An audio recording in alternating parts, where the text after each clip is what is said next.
Hello, welcome to the We Are Searching YouTube channel.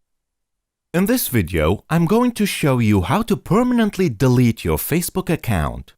First, go to Facebook app on your phone.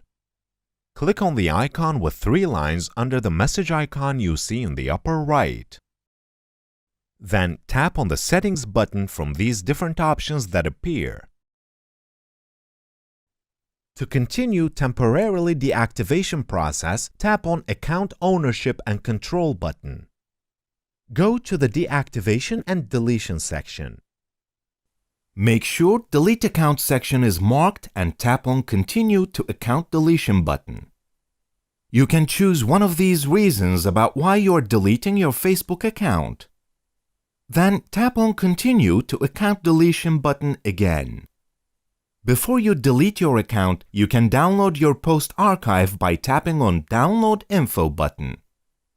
After that, tap on Delete Account section and deleting of Facebook account process will be completed. I hope you enjoyed the video. If you want videos like this to come, don't forget to subscribe to our channel, like the video, comment and click the bell for new videos.